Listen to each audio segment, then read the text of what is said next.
Friends, welcome back to my channel. আর নতুন একটা ব্লগ নিয়ে সকাল সকাল শুরু করেছি।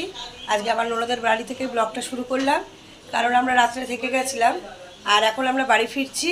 এখন বাজে সকাল 9:30 আর আমরা টিফিনটা করেই এখন চলে যাব বাড়ির দিকে। আর এখন আমি টিফিনটা সেরে নেবো। আর আমি খাচ্ছি এখন মুড়ি ছাতু, কারণ এখন এই রুটি বা কচুরি কোনোটাই ইচ্ছা হচ্ছে না। সারাদিন কালকে এতটাই রিচ খাওয়া পড়ে গেছে, আজকে হালকা ফুলকা কিছু একটা আমরা খাবো। খেয়েই আমরা বেরিয়ে যাচ্ছি আমাদের বাড়ির উদ্দেশ্যে। আর আমরা পুরো রেডি, আমাদের টিফিনও খাওয়া হয়ে গেছে, এবার আমরা বেরিয়ে যাচ্ছি। আর বাইরে তো প্রচণ্ড রোদ বেরিয়ে গেছে, ভাবলাম সকাল সকাল বেরোবো, কিন্তু হলো না। দিদি না খাইয়ে পাঠালো না, সকালে টিফিন করেই পাঠালো, কেন বাড়িতে গিয়ে আবার সব কিছু করতে দেরি হয়ে যাবে এই জন্যে। আর মা যাচ্ছে না, মা থাকছে, মা দুদিন থাকবে, তারপরে মা যাবে। আর এই যে মা রেডি হয়ে বসে রয়েছে, স্নান টান হয়ে গেছে, মা টিফিনও হয়ে গেছে, আর পেট ভরে গেছে, আর খেতে পাচ্ছি না। আর এই যে আমার ভাগ্নিরও মন খারাপ, আমরা চলে যাচ্ছি বলে রেডিয়া চলে গেলাম। হ্যাঁ, যা দীপ্তকে নিয়ে আমাদের বাড়িতে। হ্যাঁ, কবে যাচ্ছিস তোরা? তাহলে বুধবার চলে যাচ্ছিস না বৃহস্পতিবার? ঠিক আছে, তাহলে দেখা হবে। আর গেলে আসলাম, মা চলে যাচ্ছি, সাবধানে থেকো। এই দিদি চলে গেলাম। হ্যাঁ, যেও, মেয়েকে নিয়ে যেও আমাদের বাড়িতে, মেয়ে জামাইকে নিয়ে যেও। হ্যাঁ, আসবি। তাহলে বেরিয়ে পড়ছি আমরা। আর এই যে আমরা রওনা দিয়ে দিয়েছি, দিদি এগোতে যাচ্ছে আমাদেরকে গাড়ি অবধি। আরও বাজারটা করেই একবারে আসবে। আসলাম, 3টে ফোন এনেছিস? 3টে? হ্যাঁ হ্যাঁ হ্যাঁ, আর আসলাম।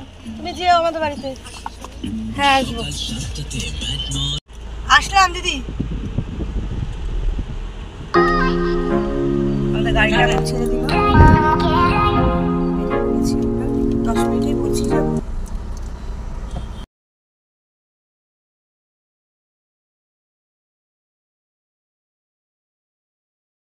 বাইপাসে উঠে পড়েছি, আর বাইপাস উঠে পড়া পরেই হলো বাড়ির কাছে চলে আসা।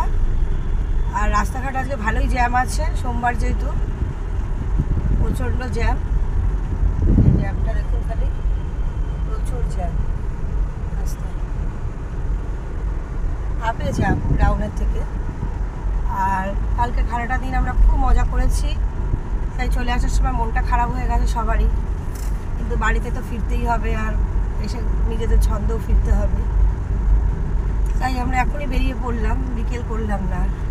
এই বাসটাতে এখন ভিড়টা কম আছে, তাই না? ওই বাসে বেশি জ্যাম, আপের রাস্তাটা।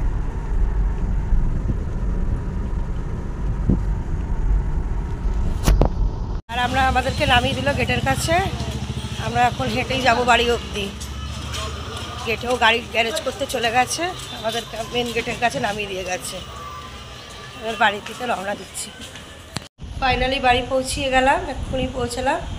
এখন ড্রেস চেঞ্জ করা হয়নি, ড্রেস চেঞ্জ করে কাজে হাত লাগাবো। রান্নাবান্না সবই পড়ে রয়েছে, তাড়াতাড়ি করে কাজগুলো সেরে নেবো, কারণ মা তো আসেনি। পুজো টুজোগুলো সবই দিতে হবে, দিয়ে একবারে রান্নাবান্নায় ঢুকে যাব। আর ড্রেস চেঞ্জ করে নিয়েছি, নিয়ে আমি ভাতও চাপিয়ে দিয়েছি। ভাত বসিয়ে দিয়েছি, ভাতটা হতে থাকুক, তারপরে বাজার আসলে রান্নাটা চাপিয়ে দেবো। আর ভাত হতে হতে আমি ঘরগুলো, সব বাসি ঘরগুলো মুছে নেবো। আর ততক্ষণে সব বাচ্চারা পড়তেও চলে আসবে। আর আমার বাজারও মনে হয় চলে এসছে, একটু গিয়ে দেখি কী হাল না।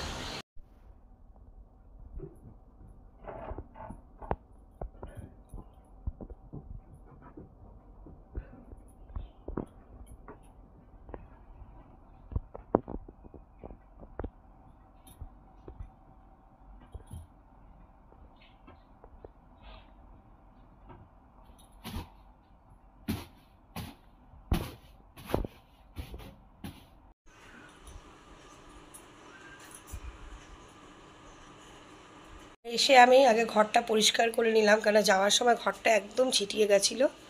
তাই জন্যে আমি এসে ঘরটা গুছিয়ে নিয়ে এবার আমি বাসি ঘর ঝাড়পাট দিয়ে মুছে নেবো, নিয়ে স্নান করে পুজোটা সেরে নেবো। আর ওদিকে আমার বাজারও চলে এসছে, তারপরে পুজো দিয়ে উঠে আমি রান্নাটা সারবো।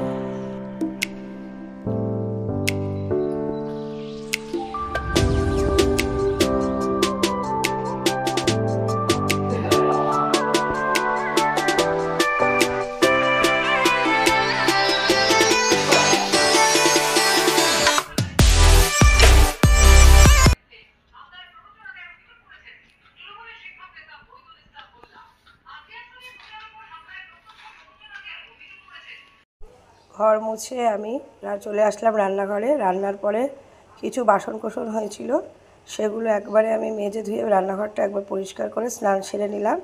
আর স্নান সেরেই আমি চলে আসলাম ঠাকুর ঘরে। এসে আমি পুজোটা দিয়ে নিলাম। আর দেখুন কত সুন্দর লাগছে, ফুল টুল দিয়ে মালা পাল্টিয়ে মালা দিয়ে পুজো দিয়েছি। আর আমার পুজোও কমপ্লিট হয়ে গেছে। আমি ঠাকুরকে নমস্কার করে নিবেদন করে এবার আমি রান্নাঘরে গেলাম।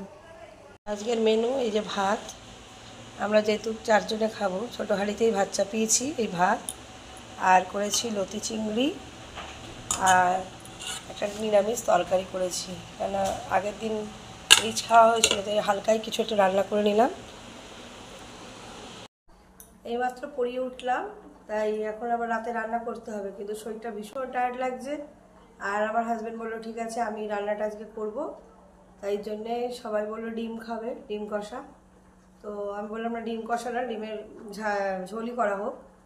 তো ডিম সিদ্ধ চাপিয়ে দিয়েছি, এই ডিম সিদ্ধ এখানে চাপিয়ে দিয়েছি আর সব কিছু কেটেও রেখে দিয়েছি।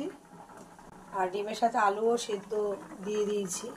এখন ডিম কষাটা ওই রান্না করবে।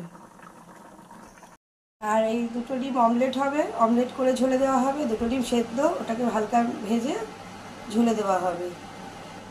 এই 4টে ডিম এখন রান্না করা হবে। হাজব্যান্ড রান্নাঘরে ঢুকে পড়েছে, এই যে রান্না করছে। আর খুব দুর্দান্ত রান্না করে, আমার থেকেও সুন্দর রান্না করে। ডিমের ঝোলটা রান্না করছে, তুমি রান্না করো, আমি ভাতটা চাপিয়ে দিই। হ্যাঁ, এখনও রান্না কমপ্লিট হয়ে গেছে আর আমারও ভাত হয়ে গেছে, ভাত বেড়েও দিয়েছি। তাহলে চলুন দেখি ডিমের কষাটা কেমন বানিয়েছে, একটু টেস্ট করে দেখা যাক। এই যে ভাত বেড়ে রেখেছি ওদের 3 জনে। আর এই যে লতি চিংড়ি ডাঁটা আলু দিয়ে করি, আর এই যে ডিম কষা। রাত্রের মেনুটা হলো ডিম কষা। ভালোই তো হয়েছে, দেখি একটু টেস্ট কর। তাহলে আমরা ডিনারটা এবার সেরে নিই, ডিনার করে তারপরে দেখা হচ্ছে আপনাদের সাথে। রাত অনেক হয়ে গেছে। রাত্রেবেলা আমরা ডিনার সেরে শুতে চলে এসেছি। আর আমার শরীরটা খুবই টায়ার্ড লাগছে, চোখ মুখ দেখে নিশ্চয়ই বোঝা যাচ্ছে, কারণ আমরা আগের দিন গেছিলাম ননদের বাড়ি, ভিডিওতে দেখেছেন অবশ্যই। আর মানে প্রচণ্ড টায়ার্ড, রাতে ঘুম হয়নি, সবাই গল্প গুজব করেছিলাম। রাত্রিটা এইভাবেই গল্প গুজব হাসি মজাকে কাটিয়ে দিয়েছি। আর সকালবেলা কাজকর্ম সেরে সময়ও পাইনি একটু রেস্ট নেওয়ার। এখন আমাদের মানে আর চলছে না শরীরটা। আর নতুন যারা আছেন তারা যখনই এই চ্যানেলে ঢুকবেন প্লিজ সাবস্ক্রাইব করবেন। আর পুরনোদের বলছি লাইক করতে ভুলবেন না এবং শেয়ারও করবেন। তাহলে আজকের মতো বাই বাই।